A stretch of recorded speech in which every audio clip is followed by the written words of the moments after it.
AI isn't just about chatbots anymore. We're moving into an era of AI that can actually do things. These are AI agents, and they're being designed to control things in the real world. So what happens when these AIs, the ones with real power, are just flat out wrong, but they're super confident about it? That's the critical safety question we're going to dig into today.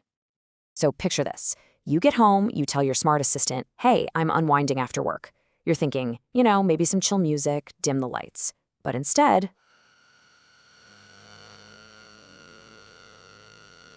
the garage lights flick on and the tool drawer slides open.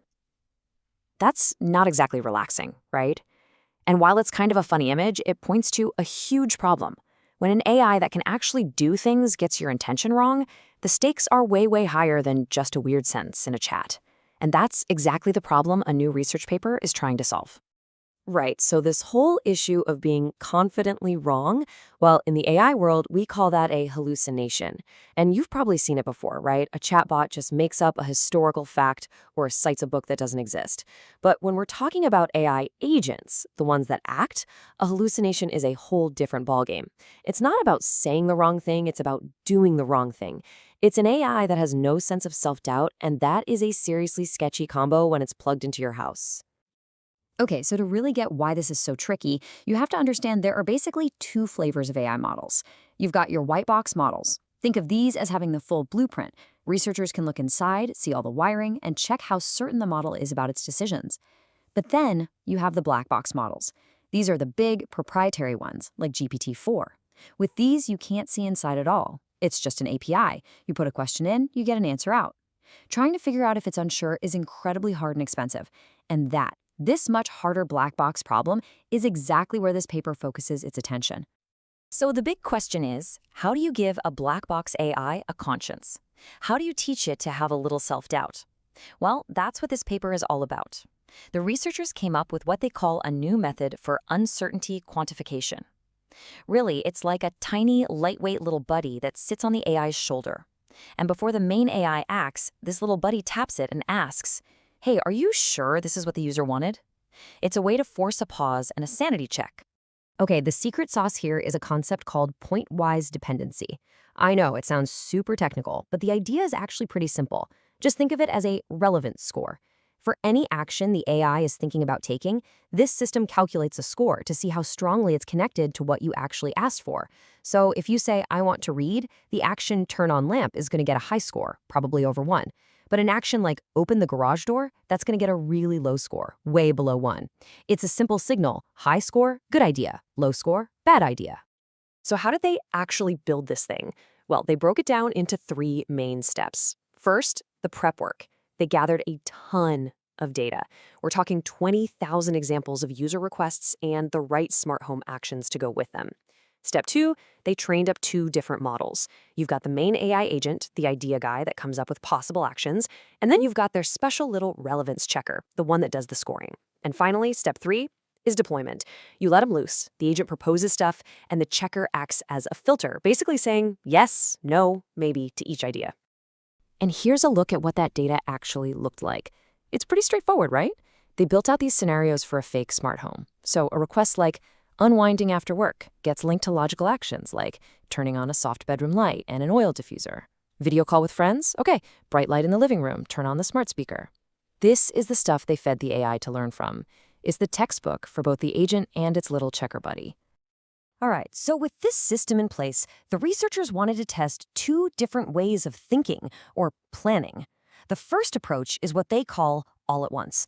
This is like a sprinter. The AI just blurts out the entire sequence of actions in one go. It's fast for sure, but if it makes a mistake early on, the whole plan can just go off the rails. The other method is step by step. This is more like a careful chess player. It proposes one move, checks the relevance score, does the move, and then thinks about what to do next. Slower, yeah, but it gives it a chance to fix mistakes along the way. So the big question, which one actually worked better? The results here on the table are pretty telling. If you look at that F1 score, which is just a way of combining precision and recall into one accuracy number, the winner is clear. The step-by-step method, specifically the one that always picks the action with the highest relevant score, comes out on top. It basically proves that being slow and careful and using that little checker at every single step pays off with much better, more accurate results. All right, So it's a slam dunk, right? The slow and steady, step-by-step approach wins the race. Pack it up, we've solved AI safety, case closed? Well, not so fast. Like any good piece of research, the devil is in the details, and it's worth taking a second, more critical look at the evidence they present. And to be fair, the authors are really upfront about some of these limitations in the paper itself. For one, the way they graded the AI was super, super strict. It was an exact match system. So get this, if the right answer was soft sounds and the AI said soft music, it was marked completely wrong. Even though for a human, that's basically the same thing. Second, there was a bit of a disconnect between their theory and the results. The math suggested an 80% guarantee of getting it right, but the actual performance scores didn't quite get there.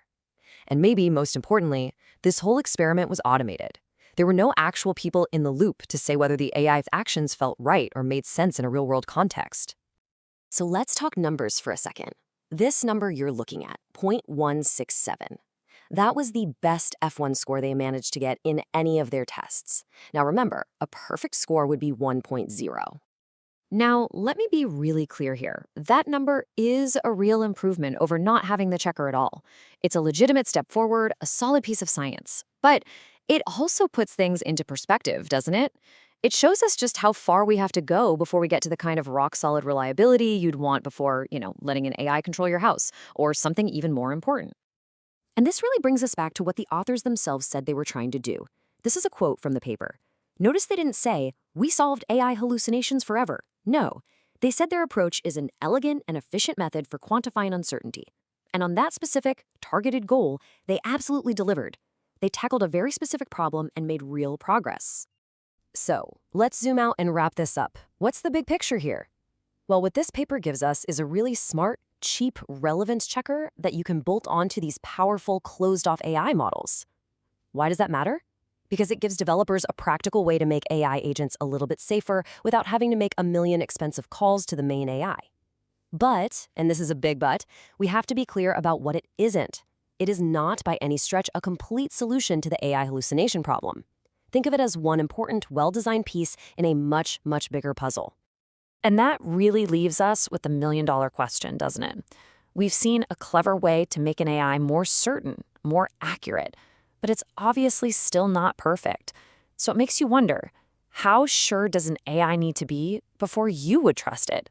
What's the magic number for reliability before we can comfortably hand over control?